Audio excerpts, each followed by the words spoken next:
Hello. Hi. Welcome to the anime podcast, which now is now if you see now okay.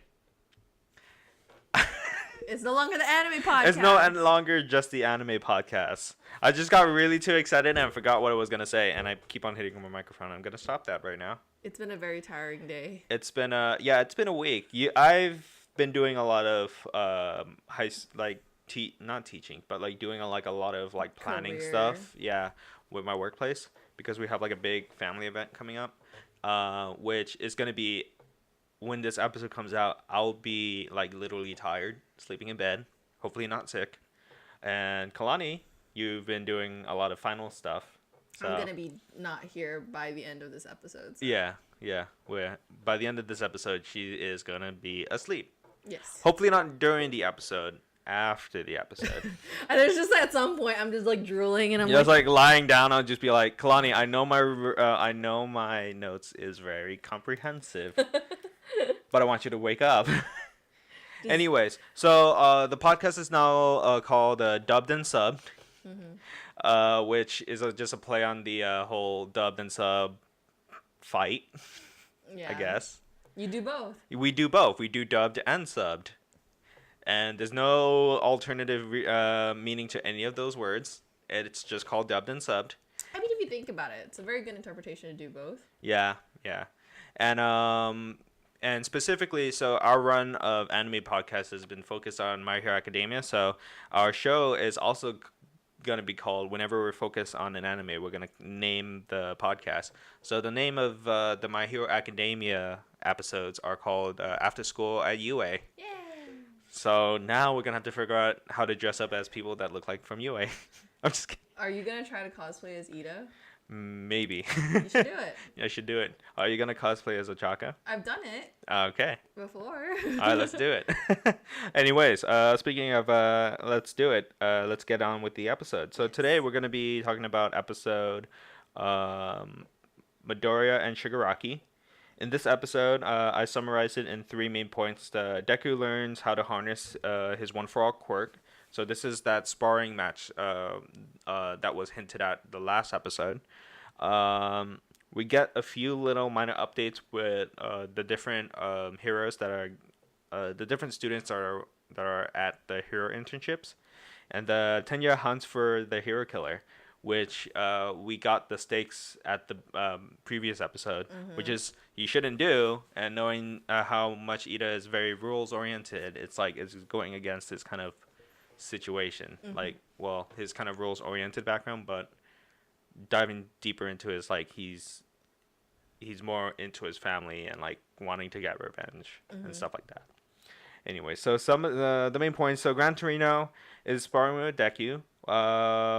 Understanding parts of his quirk now. And we mentioned last week that Deku's design when he harnessed the power of One for All. He gets like a little X pattern going on his face, and then this kind of like purple and pink or white kind of pattern. Like a mix of kind of like a couple of colors. It's like an energy thing going on there. Yeah. And honestly, probably a better kind of show of power in that sense versus kind of like Dragon Ball. Oh. Yeah, we were just watching a video about like how shonen anime and like kind of power levels and stuff, and I thought, I don't know if I mentioned this before in the last episode, that it's kind of like a better interpretation in my mind of like how that power would look like. I mean, the way that I think about it is usually if he uses his power and it's like just how he normally uses it, he gets bruised, right? Yeah. It's kind of like a purplish pink. And now that he kind of knows how to use it as an energy form where it kind of disperses over his body, I think it's kind of symbolic that it's kind of the similar colors. It's like a different design almost, yeah. Different design and color. So they, Gran Torino and Deku spar. Gran Torino is very fast, and we kind of get a hint of that at the beginning of this arc, but even though that Deku kind of gets a handle of his quirk, Gran Torino still is able to kind of like overtake Deku, which just means that he has more learning to do, and I feel like that's a very purposeful choice in the creator to do that. Gran Torino is who I aspire to be when I get older. Yeah. Just kind of like bouncing off the walls and stuff. No, but I think he, as like a mentor figure for Deku, is very good. It's just interesting that he also kind of mentored All Might as well. Yeah. And he used the strategy to get under the table for him to for Deku to have like some time to think about his next strategy to do. But Gran Torino is always the ever like pro hero itself. Counter his move even though it was like a surprise attack, which just kind of goes to show like how much these pro heroes have in kind of like experience and yeah, I forgot the all-knowing hourglass, and then how much these pro heroes have like to give when it comes to kind of like their fighting styles and stuff like that. Yep. Yeah. And then meanwhile at other UA internship, Ochako's at the gunhead agency. She's just there to kind of improve her combat capability. She's from the beginning, I think she's always been kind of like this strategist kind of person, like because she will just touch the enemy to get them out of range or kick them off into to somewhere, but she never really focused in on her own physical attributes. I think that's like a very calculating thing that she does.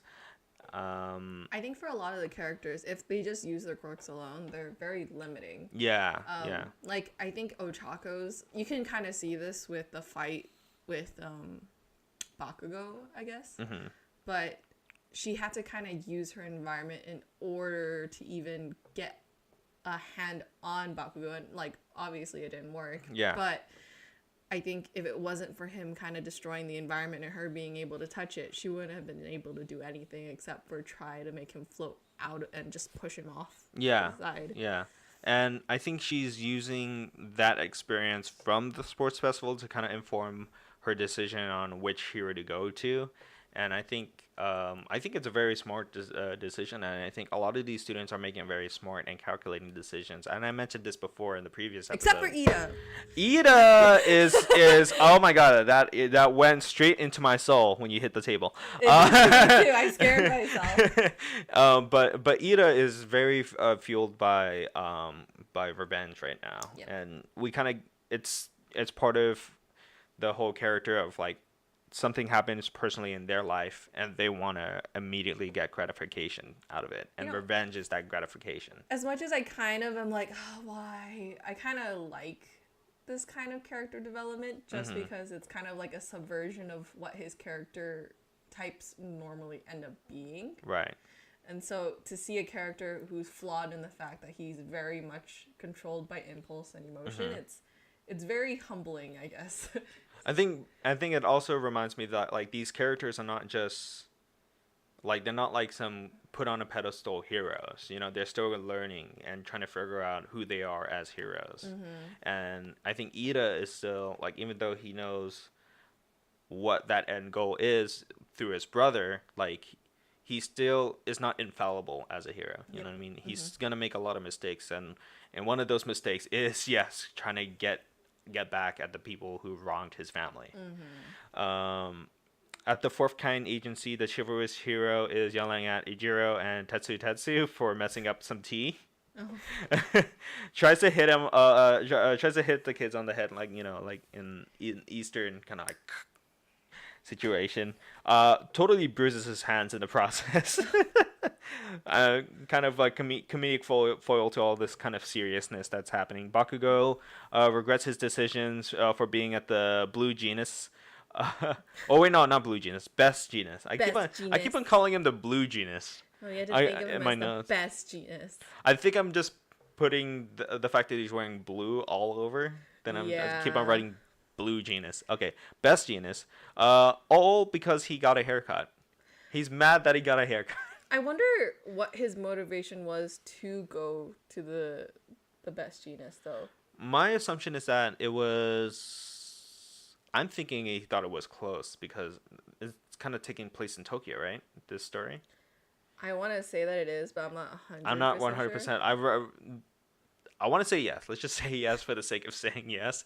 And also Tokyo has very like there's also like sub districts and cities within Tokyo. I mean, okay, So maybe it is. I've always thought about like the potential reasons as to why, because they're very different people, you know. But the blue genus, best genus, Best sorry, genius. Sorry, now I got her saying it. the best genus I think is one of the top ranked heroes. Like he's in the top 10, I think, if I remember correctly. So I thought of that as a potential reason, but also it's just kind of weird because, you know, Bakugo doesn't seem like the type of character to fit in very well with the people who work with the best genus. I'm thinking maybe it was the best fit because it was maybe close geographically, and he thought it was like the best hero within that geographic area. I think from maybe a writing standpoint, maybe it was just like the comedic relief of all of the Of all of that, yeah. yeah. Yaoyorozu and Tetsuka Kendo is at Uwabami and taking talking about her selling her image. And yeah, and then Yaoyorozu, always the optimist, is trying to decode a lesson from Uwabami's side jobs. Which is funny, but it's always but I thought it was interesting that this character Uwabami is like this hero that's focused on image. And I thought that if there's a bunch of actual heroes going on, I think there's going to be a lot of some heroes that are going to be doing a lot of like self promotion.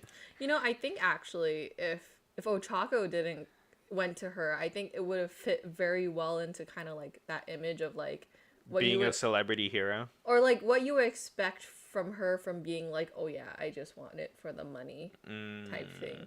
Like, because you know how in the beginning she was like, I wanted to get money for my parents in order to kind of like have them live a much more comfortable life than them. Yeah. But the reasoning of like I just wanted to do it for the money is a very kind of, I wouldn't, in context it's not, but in just like saying it that way, it seems like a very like superficial reason, if I can argue that. And so I think it would be kind of like the same thing for that specific hero, where it was kind of like the money, notoriety, and then maybe the ad deals. I don't know. I feel like heroes are like celebrities. Yeah.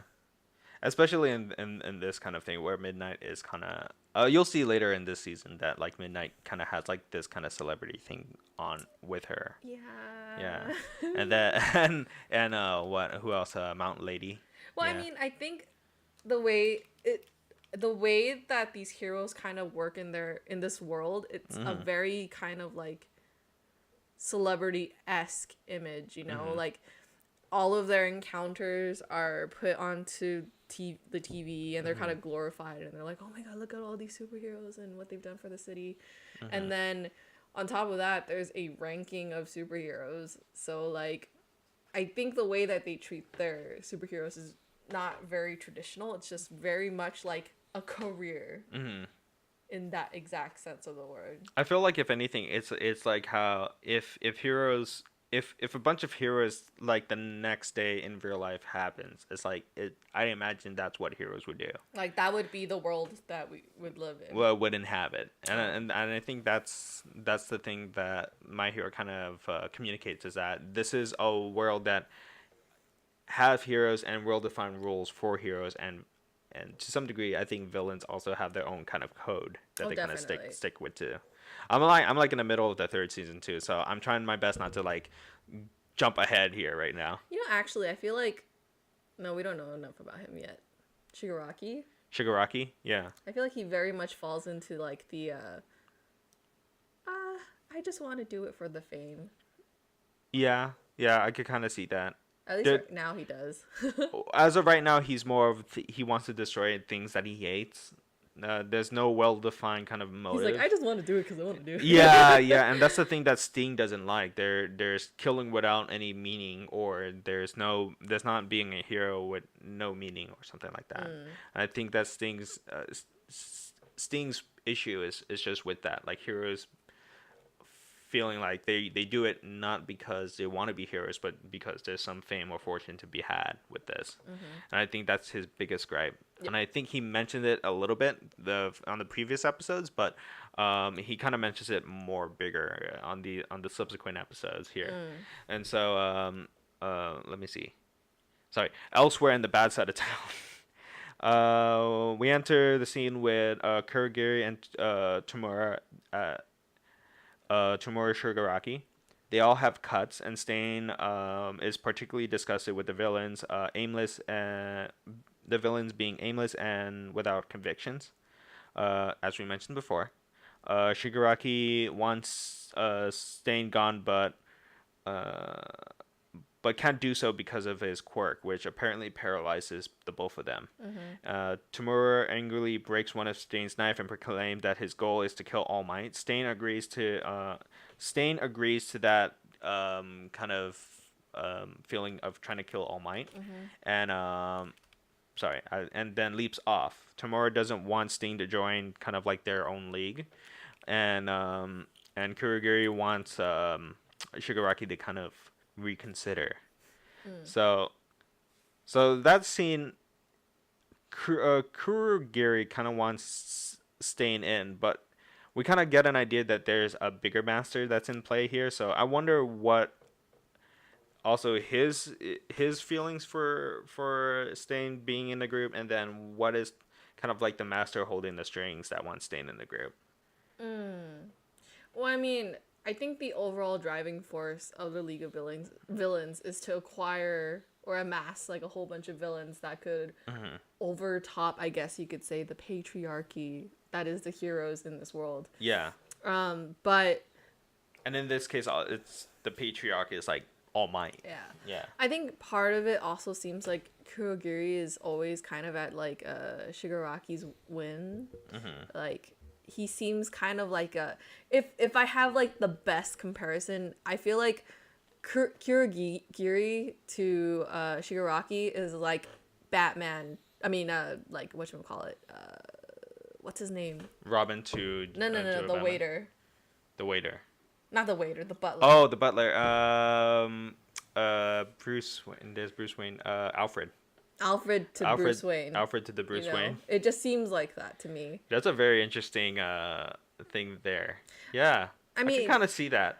In the sense of like servitude type thing, you know, but I don't see them as like being kind of like sidekick-y to each other, you know? It's more like Kurogiri's always taking care of Shigaraki, and Shigaraki, I think we kind of forget, I think he is a little bit younger too. Yeah. So to me, I don't think like the relationship's exactly the same, because obviously Batman and Alfred. It's kind of like almost like a mentorship almost thing. Yeah. With Kurogiri.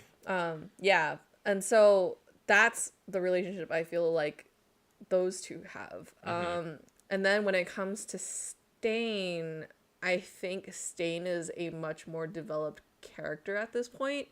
I think it makes sense for him to be as developed as he is right now, just because obviously this entire arc is dedicated to his drive as a character, you know? But I think in the end game, Shigaraki is going to be the one that kind of like progresses that kind of changes his motivations as time goes on. So I think for Shigaraki to have like a kind of be in the state of being like, I just want to do it because, you know, I want to do it right now, and I just feel like I want to, versus Stain being more kind of like, I want to eradicate the world of the people who think they are heroes but don't deserve to be, is a vastly different, and also kind of like more like Sting's kind of MO is also more focused in on kind of killing All Might and killing that symbol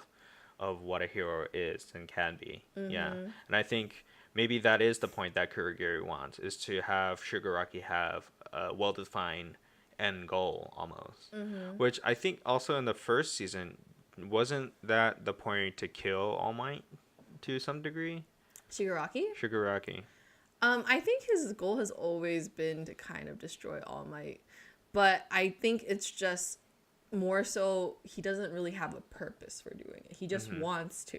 He just wants. Oh, there's like no meaning behind. Yeah, that's fair. Yeah. So from like a narrative standpoint, you kind of see it so that it's like I want to do this thing, which is my end goal. Right. I don't really have a purpose for it yet, but I want to. And then I guess like Stain's drive to do everything is much more well defined as a character. So when you hear him talk about his ideas of like heroes, right? Yeah. Like how he finds that heroes that are kind of like doing it for the superficial like reasons, which would be like the fame, the notoriety, the money, whatnot. He feels like those kind of reasons are just not not what a true hero should be. Yeah, it's impure. Yeah. And then I think he mentions this. I think in the next episode we talk about that. Yeah. The impurity of what heroes can be. Anyways, before we stay on this topic I think we could have like a whole podcast talking about villain motivations in this series, but continuing, Tenya in Hosu City. Tanya suggests that Sting might be striking the same city, and she kind of suggests that because if his brother got injured and like paralyzed in the city, chances are he'll probably go back and like do that again. And then back at Gran Torino, decides that to avoid having odd habits during a battle situation, Deku has to take his training outside. So as they leave, Deku realizes that the train will pass Hosu City and is kind of worried for Iida. Yeah. Tenya's dilemma. He continues to patrol Hosu City with Manuel. Manuel asks Tenya if he's pursuing Sting as like kind of like an honest question. Tenya dismisses it, assuring us that that's not the reason for him to join the agency. Manuel reiterates that heroes must not use their quirks for selfish desires. All that being said, Manuel is honored to have Tenya as part of his agency. But I think during that scene, Tenya also kind of like still in the back of his head, kind of like thinking about trying to find Sting during the whole time. Villains doing villain things. Sting goes out to attack more pros in Hosu City. Kurogiri says he's effective for being. Kurogiri is just still trying to sell Sting as being part of the team, as being like a effective part. Tamura still refuses him to be in kind of like the League of Villains, and gets 3 Nomus to attack the city. We get some train problems. So Gran Torino, booked a night train because in his logic, more crime happens occurring night, which, can't deny that logic, I guess. Normally, it's accurate. As the kids are saying on TikTok, accurate. I'm just kidding. Do they say that? No, I'm making a bad Gen Z's joke. Hey, I'm a millennial. I'm gonna make Gen Z jokes now. When the more accurate thing to be doing is to be like, it's lit, and then hit the whoa. Kill me. Train problems. Going back to this. Deku tries to test. Wait, no, what? Sorry. Deku tries to text Iida. But doesn't get a response. A Nomu crashes into the train and Gran Torino springs into action. Deku tries to go with Gran Torino, but notices burning buildings in the distance. And Tenya's in trouble. Stain tries to finish off Native, which is Native American hero, which I have no idea what the quirk is. I think there was some criticism over that character. Let's just say it's as problematic as my parents in front of an actual Native American person kept on calling this person an Indian. I was just like, oh my god, I am so sorry for my family. Oh no. And this, trust me, I love my family. It's just sometimes they just say things, and I was just like, oh my god, I just realized that's not the best thing to say. I think there are certain things about Asian culture where we don't necessarily understand. Yeah, we don't necessarily understand. I think we're kind of like ostrich in the dirt kind of situation, just head down and just like not there. We're And then, working on it. yeah, we try every time. I was just like, when I was there at the Huntington Library, I was just like, oh my God, I can't believe this is happening in front of me. Oh no. And he was working there, and I was just like, I am sorry about my family. Oh. He was very patient, by the way, and was very.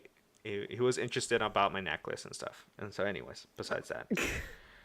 Anyway, Stain tries to finish off Native. Tanya saves him by drawing Sting's attention. Stain tries to tell Iida to leave, but Iida replies that he's a villain and heroes attack villains, and kind of brings up his brother. Stain notices the vengeful intent he has and tells him to prepare to die. Yeah. Oh, and did this episode get like some flack over that Native thing?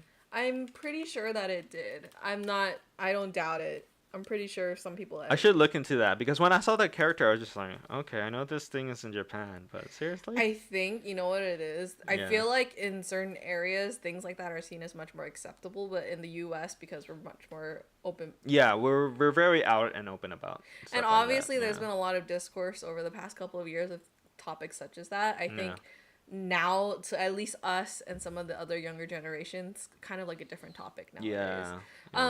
But going back to the thing, I have a kind of like a big question. So, we talked about how heroes generally in our mind are kind of ingrained to be these very like upright characters, right? And Right. obviously, people like Stain kind of question that because of like the traditional views of what a hero is Right. versus the superficial views of what a hero is. And does Tenya wanting revenge kind of put him out of the hero spectrum to you? Or do you feel like it still kind of makes him a hero to want revenge? I think it might be just a trip up or like a lapse in kind of like that judgment. And I feel like there's that case of like, yeah, he's being vengeful, but it doesn't stop him developing as a hero in the future, you know? I think this might be one small mess up. And if he learns from it, yeah, he could come back from it. You know, because I was thinking, like, this entire arc of of Iida's doesn't necessarily fall under what we traditionally see as heroes, right? Yeah. But if you think about it, the thing that he's getting revenge for is technically kind of a heroic thing in a way. In a way. But not really. But I feel like he should know that if he's gonna go on this path, that there's consequences to this thing.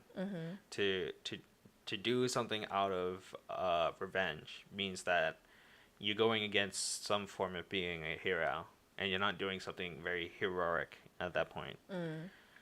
So I don't know. Maybe this is for me. I feel like this might be just kind of like something that he's if he gets out of, right, he's gonna have to learn that revenge is not the best course of action. And I'm not trying to be ageist or anything, but like he is still kind of developing his own sense of self right now. Like a lot of these characters, even though that they have like these crazy powers and stuff, is like you got to remember like these are still teenagers that are still trying to figure themselves out at this very moment. Do you feel like this is the show's way of redefining what a hero is? Just because a lot of these heroes aren't as like straight-laced as, I don't know, Captain America? Is he straight-laced? by Marvel standards. By Marvel standard, yeah. He's not anymore, but do you feel like this is their own way of reinterpreting what a superhero is? Or? I think so. I want to say yes, because these characters seems more of not just heroes but individuals in this case. Well, and not to say that Marvel doesn't have individual characters, like they do. It's just that of a TV show, you know, like these characters have their own motivations, and we see that in the very beginning of the second season, what Ochako says, and what Ida kind of mentions before about what his philosophy is of being a hero, and what Deku's kind of motivations of being kind of like this ideal version of a hero. I think a lot of these characters are still kind of like going through that motion of like trying to figure themselves out. Yeah, and like the redefining comes from the fact that I think in this series it's like everybody's trying to figure out them for themselves what a hero is, versus like, oh yeah, there's the well established All Might, there's the Principal Nezu, there's Like there's so many there's different Aizawas and personalities in stuff this like show. that. Yeah, Yeah. there's very different personalities, and I hope that we get more or less focused with these characters. And we were just watching something about like how animes can tend to kind of like over exaggerate, like not over exaggerate, but like add on stakes over and over and over again. So hopefully they stay focused on that route. Of course. Yeah, I think I like this episode, but this next episode that we're going to talk about is going to be very heavy on the action. So a lot of my notes are not really well-defined notes, so It's okay. We can have discussions about things that happen in it. yeah. So please bear with me, because if there's more action in here, there's less notes. There's less things to actually discuss, I guess. It's not that less to discuss. It's like less to write about because I'm just at awe at the action. The action is pretty good. Yeah. So the next episode is Hero Killer Stain versus UA students, and basically that's all you're gonna get out of this episode. But Just fighting. Just fighting. But there's of course there's little details. We learn we learn kind of more about Stain's quirk and like how it works. We learned about, as we mentioned before, why the heroes fight. You know, Deku fights Stain and gets help with Todoroki. And this is the ultimate test for kind of Deku's quirk. So a lot of events that are happening in this series kind of like make sense in each other, and in a weird way, it's like on a coincidental level. Like Deku wouldn't know that his greatest test would be against the hero killer at this point. Yeah. But Deku leaves the train after chasing Gran Torino and the Nomu incident during the train. He wonders if the Nomus are related with the fires in the area.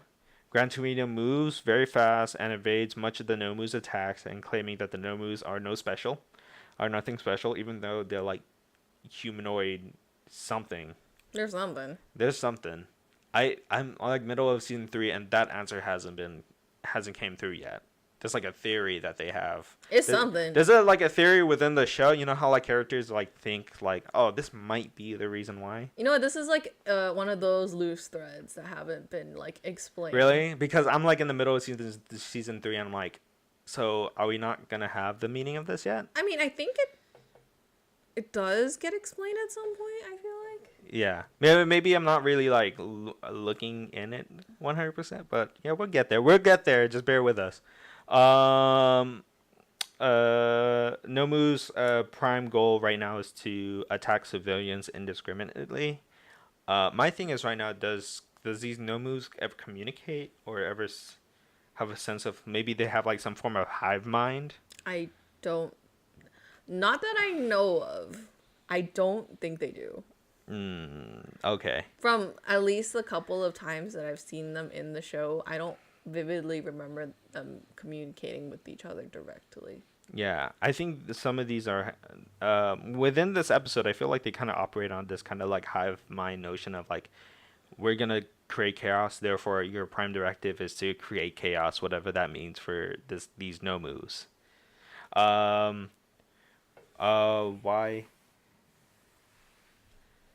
While trying to harm more people, or a Nomu bursts into flames, and Endeavor kind of gets into the picture.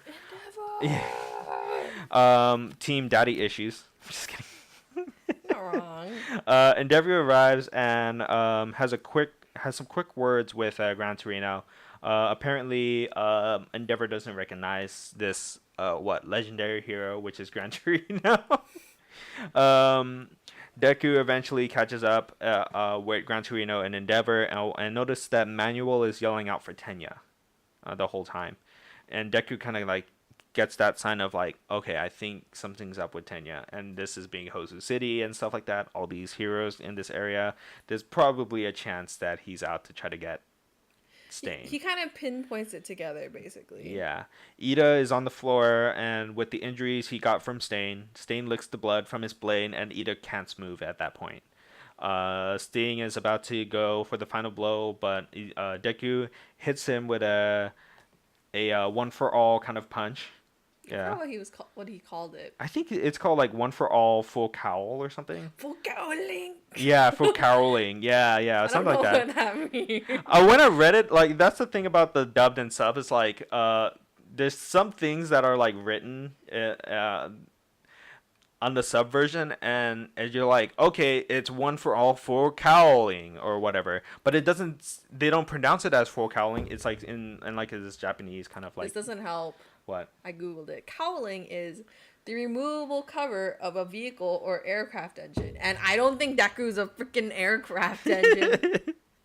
Well, it's uncovering his quirk right then, right? I don't think you take off a cover off his freaking body. Yeah, okay, probably not. Anyways, that's what I mentioned about the dubbed and sub thing. The dub has like more of like they actually call their moves from time to time.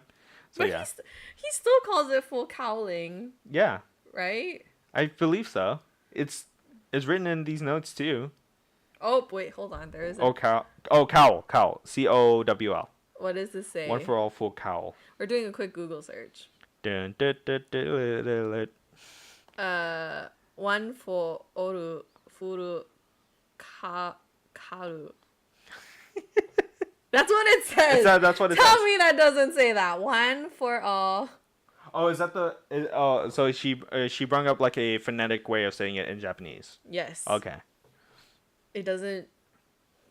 I went straight for the English. Like, okay, that's what it says in English. It just Go says for full it. cowling. Full cowl. Anyways, Sting, we're out of time on the hourglass, but we'll just keep this going. Sting is about to give the final blow to but stopped by Deku. Stain tells Deku to leave. He doesn't want to kill young heroes, which it's interesting for Stain, because I think it's part of his kind of going back to he has a code. He has kind of like something that tells him like I'm gonna kill heroes, but I'm not gonna kill like young heroes. Or I mean, like that. I think that's pretty cool for a character to be very like set in their ways. And it's more three-dimensional. It's not like he's just out to kill any hero, and if there's like a sense of a hero, he's just gonna kill it. No, he has like some kind of code that kind of works in his favor of like, okay, I'll kill these heroes that profit off of this kind of like all might identity, or like this all might kind of like we're profiting and doing this, but I'm not gonna do this to kids. But I mean, he does want to kill Tenya.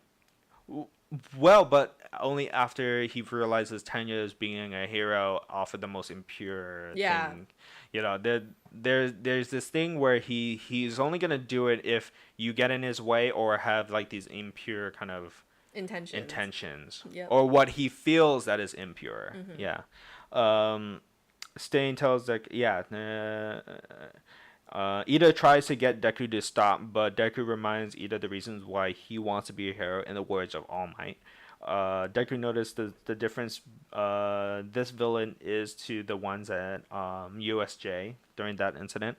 He calls for help through a text message, and Deku uses a one-for-all full cowl, a controlled version form of the attack that we mentioned before, and the fight between Deku and Sting starts. And it continues from there. And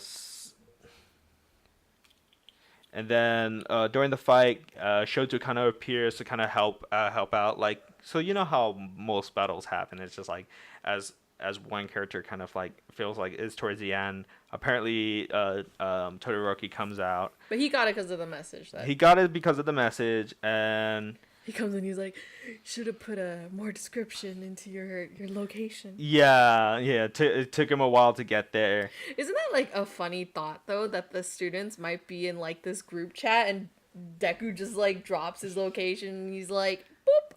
That's where I am. And then everybody gets it's like a the Deku signal. It's just so like, hey, I'm in trouble. Everybody come over here It's the now. Batman signal, It's except it's just Deku's face on just it. Deku's face all over it, and so they fight, and Tenya the whole time has kind of this plea to both Todoroki and Deku that to not fight in kind of his battle, but like this is the thing of the episode that I'm just like, God damn it, Tenya, you're like my favorite character. Just help out, or like like get over kind of that revenge kind of sort of thing, and just kind of like you know I get that help.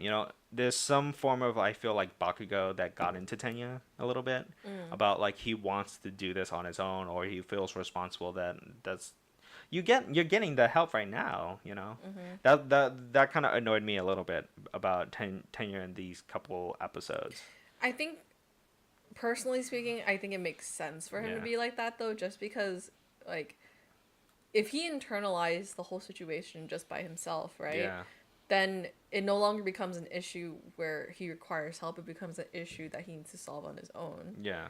And so, obviously, with this being kind of like more on the personal side with his family and trying to exact revenge on Stain for doing that to his brother, I think it would make more sense for him to internalize the pain as it being his fault. Yeah, and trying to get them to stop from fighting in his kind of like honor, essentially. But Choto kind of Todoroki basically just says like, hey, listen, it's like we're here right now fighting for you, and we're trying to make sure that this guy doesn't kill you. So this is much as a hero thing to do than you trying to enact some revenge with Stain, And the thing I liked about this episode also, not that I dislike Tenya after this episode. Like, it's kind of a trip up, and I feel like he's still gonna learn after this episode. I think that internal struggle that you mentioned before is like that's something he needs to deal with in the future, and deal with kind of like the aftermath of like what it means to be a hero, and like what does that revenge do to him and his psyche. You know what I mean? We got a lot of good teamwork between not Ida, with Todoroki and Deku in this episode, and not that kind of like, oh, all these heroes are out each other's throat in the previous episode. And also this episode is going to be a little long because there's a lot to kind of dive into during this battle, and like kind of like during this whole thing. And Deku kind of warns I think, was it Deku? Sorry, I think Tenya warns Deku and then Todoroki about the whole quirk that he has, that Stain has, and trying to make sure that that Todoroki and Deku don't get like hit with knives or anything. Which I think ultimately in this episode they both kind of get hit, and they get paralyzed to some degree, and then there's this weird thing that Deku has a different blood type from these characters, which a lot of people do tend to have different blood types. But his O blood type makes him kind of less susceptible to the Stain thing, and so. And it looks like it looks like the Stain kind of quirk that he has to paralyze his enemies kind of wears away, which it can't always be forever, right? Like that thing, and eventually Deku comes back. Todoroki comes back, and then also surprisingly, I think Tenya starts to move towards the end of the episode, and you kind of get like that episode of like that fade to black thing, and like the episode just ends right there after all that fighting and stuff. So We'll pick it up next time. we'll pick it up next time. But any kind of like last things here? I'm looking this up because if my notes are suspiciously low, I go back to the wiki page and like double check check of what happens. But any final opinions about these last two episodes? I think it's a lot of character growth on Todoroki, so that he's able to fight with both sides. Yeah, I think that's one. Yeah. I think I forgot to mention that he fought with both his fire and his ice attacks in this one. I think he's well on his way to a road of acceptance, and from like a narrative standpoint, it's interesting to see the person who was troubled now talking to the person who in this arc is troubled. Yeah. Because Iida's character is definitely different compared to his season 1 character of being very straight laced. He's definitely not as straight laced as of right now. As what we thought of, you know, like as what we thought this character is. Like he is still kind of like that straight laced, wants to be a hero kind of character. But I think now with all these events that are happening with him, with that internal struggle and revenge, I feel like now there's more kind of like he's more developed as kind of like the story of like, hey, this is a character that's this is a hero that can be flawed, you know. Yeah. And then I found it very interesting that Stain's quirk affects people of different blood types differently. I feel like that's a very detailed like tidbit about his character. I think that's very it's very like this anime to do that. Yeah. Like this manga, and like what I think this is what the creator wants is like these characters that may seem like these invincible characters, because to be honest, like I really had this impression that that Stain is going to be this end all be all kind of like villain, but now looking at this episode and looking how Deku got out of that situation, and him mentioning, I was like, oh, is he that blood type that he thought? No, and I thought, okay, oh, now this is becoming like that normal. Oh, these heroes have these quirks, but these quirks do have their limitation. That's what Stain's limitation limit, is. Yeah, there's a time limit to these to different blood types and how it gets affected. But I think it goes without saying that the fact that he's kind of grown his or had his name kind of put onto this quirk, which by itself doesn't seem like too much, right? But like over the amount of time that he's been using it, you know, it's kind of a testament to his character that he learned to understand it so well that he became a notable killer. Yeah. Among like all of the villains in the show, to actually kind of have that villain title and have people fear him. Yeah, and also to the heroes, like the fear that the hero killer has, well, within that hero community. I mean, his name is the hero killer. Yeah. Like, it's like the name's on the tin. Yeah. So hopefully the naming convention stays the same in this series, where we easily figure out what all these heroes' quirks are.